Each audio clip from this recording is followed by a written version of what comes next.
336 Sports Endzone, sponsored by Mingy Beef Jerky. Hi, everybody, and welcome into the End Zone. Boy, what a beautiful night Truly. out there for football. I mean, you couldn't ask for anything better this time of year than what we got tonight. All right, we have a great game of the week for you. Franklin County hasn't lost in like 3 years. It's just ridiculous. Yeah, they are also coming into tonight's game undefeated, hosting Lexington Christian. Let's check it out. Flyers starting out bold in this one. First quarter, 4th and 23. What? Quarterback Knox Barrett launches this one downfield, and Delano Collins, he comes down with it. Talk about bold. 4th and 23. 33-yard shot for the first down, and Franklin County converts on that drive. Ball kind of pops up and into the hands of Jaden Samuels, who will gladly take that one into the end zone, and the Flyers lead 7-0. Eagles now on the kickoff return. Tyler King breaks through down the sideline, forced out around the 15-yard line, but the Flyers defense was not going to make it that easy. 3 straight stops, and the Eagles have to settle for a field goal, or maybe not. A bad snap right there leads to the Flyers taking over 1st and 10 on their own 30-yard line. Not what you want if you're Lexington Christian. Yeah. Later on the drive, Knox Barrett finds Ladarius Simmons, who breaks an ankle there, cuts back in for the touchdown. Flyers now with a 14-0 lead. All right, guys, quick disclaimer. Sometimes when you're shooting plays with such a small viewfinder, you get a little faked out. So I was clearly very lost here, but credit to quarterback Nash Whalen for not making it easy on me. Takes it himself into the end zone, a 54-yard touchdown run to make this a 1-score game. Flyers again, Jack Oldham bulldozes through right there to the pay dirt. This one was down to the wire. Franklin County edges them out 28-27 to remain undefeated. Jeff, that also marks their 25th consecutive regular season win. Like you said, this team has not lost in a while. Unbelievable. All right, to Lexington Catholic we go as they host Great Crossing. And the night student body really getting in to this one, are they? As they face off the 6A Great Crossing, I should say.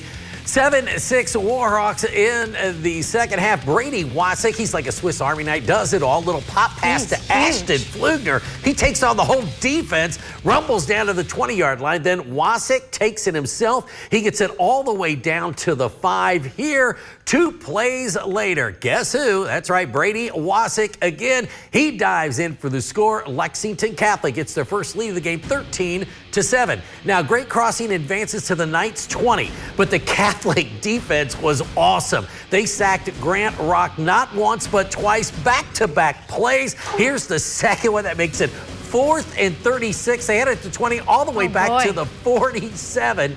Well, Wasik had to leave with leg cramps, so his backup, Gannon Rudixil, comes in. He hits Jonathan Harper, the quick slant. He turns on the birders. See you later. All the way 67 yards to the house. Catholic rolls to the win, 23-7. All right, the Frederick Douglass Broncos hosting the Commodores tonight. Handoff here to Dakari Talbert. He shifts his way in for the score, and Douglas extends an already pretty hefty lead. And they will do it again on the ground. Toby Robinson goes in and around to the end zone. The Broncos rush 203 yards to the Commodores 25. Douglas wins this one big time, 40-7. Yikes. All right, Williamsburg and Sayre, 27-0 at the half. Williamsburg's Reese Hatch, he steps up in the pocket, tries to throw deep, but Hampton Monday is there for the interception, and really nice return on this one, and that sets up the Spartans. A couple plays later, it is Caden Jones. He twirls and whirls his way into the end zone, 34-0. Spartans, great play here. Watch the fake on this one. Gage Pennington gives the ball to Bo Perry, but it looks like he still has it, as everyone thought. We're all getting faked out tonight. Perry throws it to Caden Jones. That's 6 more, 41-0. Boy, the Spartans, they got right, didn't they? They go on to win this one. Final score, 41-16. All right, let's take a look at some more scores from around the Bluegrass. Talk about Bryan Station getting their first win under JT Haskins. Great win for them and great defense. I mean, they knock off the number 9 team in Louisville Ballard, 8-3 the final there. Munford, Tennessee over Woodford County, 49-35 as they step outside of the state. East Jessamine gets crushed by Ashland, 41-6. Montgomery County, not enough as Bourbon County wins this one, 20-13. All right, stay with us. More highlights when we come back. All right, everybody, welcome back. Well, Madison Southern and Madison Central both in action at home tonight. Noah Ellis was out there, and Noah, these two teams, they actually played each other last week. Yeah, just a week removed from that Central defeating Southern in their annual rivalry game. Let's take a look at the games tonight, and we'll start with Madison Southern. They hosted Wayne County tonight. We have us a battle of the Cardinals here, and the Eagles is Madison Southern tonight. They played host to Wayne County. Sounds like an NFL matchup here with the Eagles and Cardinals. For the Eagles, it also started off really well tonight. You see here in the first quarter, quarterback Gabe Beard calls a jet sweep. He'll hand that ball off to Braden Hall from Madison Southern. He'll run all the way to the outside. This play will end up as a first down for Southern. They would go down the field and score and go up 6-0 here in the first. Move to the second now, and this is where the Cardinal offense came to life. How about the junior Weston Hannock breaking up for a big-time run to set up first and goal for the Cardinals. They would end up scoring on this possession to go up 7-6. Then the next possession for the Cardinals after forcing a 3 and out. Quarterback Reese Garrett sees the guy one-on-one, tosses it up. And what about the adjustment in the air by Ian Tucker? Incredible adjustment by him. Wayne County would go up 14-6 here. The Cardinals would tally on another field goal, and Wayne County would win this one 17-6. They improved to 2-2 on the season. Madison Southern would drop to 1-3. Let's go to Madison Central now as the Indians hosted the Jaguars. And this one was a rowdy crowd. It was purple night for the Madison Central. Just 3-0 though going into the fourth quarter. Madison Central, they got the ball to start the quarter, and the big running back, Corinthian Barnes, he's just powering his way through Jaguar defenders, and he gets down to the 4-3 yard line on this one. On the next play, why not just give it back to him? How many overpowers the guy to get into the end zone for the first touchdown of the game? Madison Central would go up 7-6 in the fourth.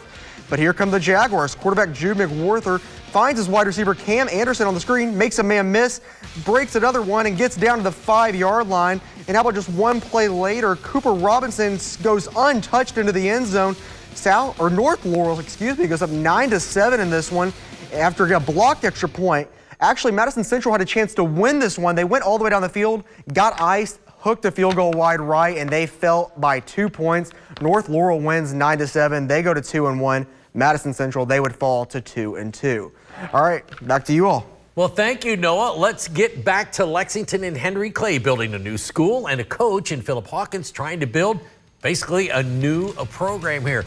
Blue Devils hosting George Rogers Clark, looking for their first win of the season. The Cardinals, though, they had other ideas. Trey Davis swings it out of the backfield to Braylon Nestor.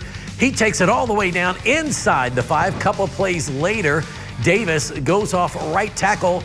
Watch this one here. Basically untouched as he strolls into the end zone. 6-0 Cards. He missed the extra point. Braylon Nestor, hey, have a game, young man. He takes it there. He cuts it back to the middle. See you later. 67 yards through the Blue Devil defense. 14-0. The 2-point conversion was good. It's Trey Davis again as the band at Henry Clay tried to keep the pep up. But I'll tell you, Trey Davis again. This time he hits Haddon Cecil. Pump and go. Oh, they caught him. 40 yards for the touchdown. Made it 21-0. GRC rolls 42-7.